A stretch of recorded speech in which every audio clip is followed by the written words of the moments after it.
გაზის მოწყობილობების უსაფრთხოების საკითხი ერთ-ერთ მთავარ გამოწვევად რჩება. Რამდენად იცავენ მომხმარებლები უსაფრთხოების ნორმებს და სტანდარტებს, ბუნებრივი არის აქტიურად მოხმარების პიკურ პერიოდში კვლევა ენერგოომბუდსმენმა ჩაატარა. სტატისტიკის მიხედვით განსაკუთრებით რთული ვითარება რეგიონებში, სადაც გაზის მოწყობილობების უნებართვა და კუსტარული დამონტაჟების მაჩვენებელი ბოლო წლების ყველაზე მაღალ ნიშნულზე ფიქსირდება. და ეს მაშინ, როცა უბედური შემთხვევების ძირითადი გამომწვევი მიზეზი სწორედ შესაბამისი დანადგარების არასწორი მონტაჟი და რეგულაციების დარღვევა. თბილისსა და რეგიონებში ჩატარებული ბოლო კვლევების მონაცემებს დესი ვარდოსანიძე გაგვაცნობს.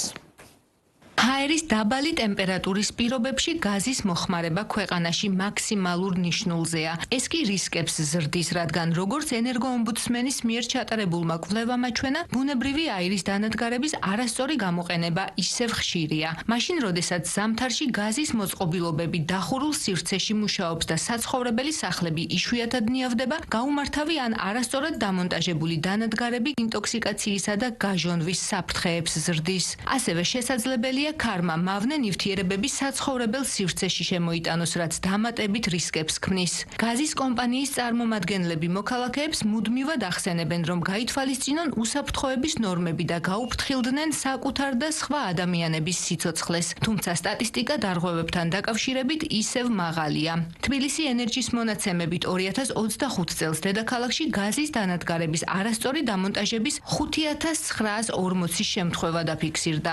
რამდენიმე ასეთი ფაქტი მძიმე შედეგის მიზეზი გახდა. გარდაიცვალა 6 ადამიანი, ინტოქსიკაცია მიიღო 23-მა, სხეულის დაზიანება კი 7-მა. როგორც სპეციალისტები განმარტავენ, ყველაზე მეტი ფაქტი გაქირავებულ ბინებში დაფიქსირდა. 2025 წლის სტატისტიკით ყველაზე მეტი დარღვევები გლდანში, სანზონაში, ჩუღურეთსა და ნაძალადევში, ასევე ვაზის უბანში გამოვლინდა. 10 გარდაცვლილიდან ამ წლების მანძილზე, დაახლოებით 5-6 წლის სტატისტიკა, 9 იყო ნაქირავები და ნაგირავები ბინაში. ჩვენ თავაზობთ ყველა მობინადრეს, ყველა მოქალაქეს, ვინც აპირებს, რომ იქირაოს ბინა, ან იგირაოს, მოგმართოს და ჩვენ დაუყოვნებლივ, რა თქმა უნდა, ყველანაირი საფასურის გარეშე მივალთ, შევამოწმებთ და მივცემთ დამქირავებელსაც შესაბამის რეკომენდაციებს და გამქირავებელსაც.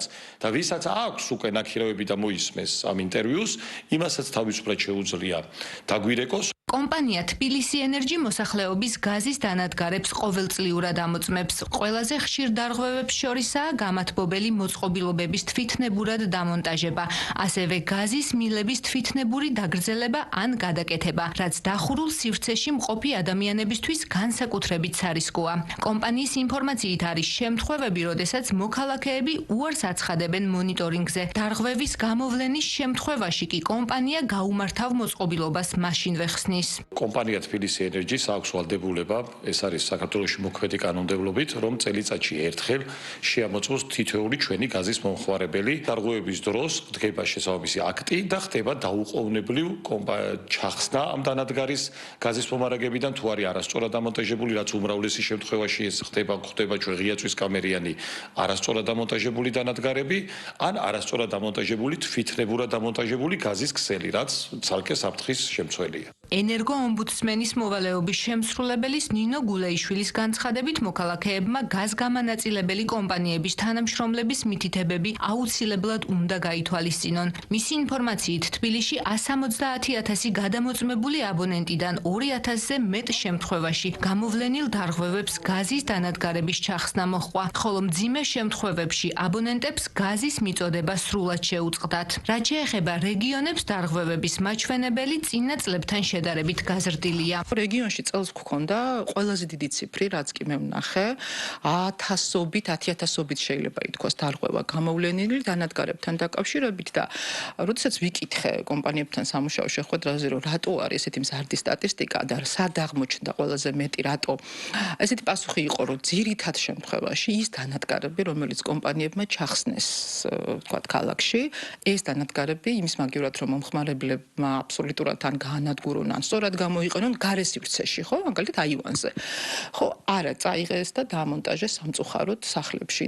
სპეციალისტების განმარტებით ზამთრის პერიოდში ადამიანები ოთახებს იშვიათად ანიავებენ, რაც ქმნის საფრთხეს, რომ მომწამვლელი ნივთიერება CO დაგროვდეს და ამას სახლში მყოფი ადამიანების ინტოქსიკაცია მოჰყვეს. არსებობს გაზთან დაკავშირებული მეორე საფრთხე გაზის გაჟონვა, რამაც შეიძლება აფეთქება, აალება გამოიწვიოს. სწორედ ამიტომ ისინი მოქალაქეებს მოუწოდებენ თავი შეიკავონ გაზის თვითნებურად დამონტაჟებისგან და უარი თქვან გაუმართავ მოწყობილობებზე. გაზის სუნის შემთხვევაში აუცილებელია დარეკონ 114-ში და გადაკეტონ გაზის ონკანები. დანადგარების მდგომარეობის შესამოწმებლად კი მიმართონ ცხელ ხაზს 2 40 40 04.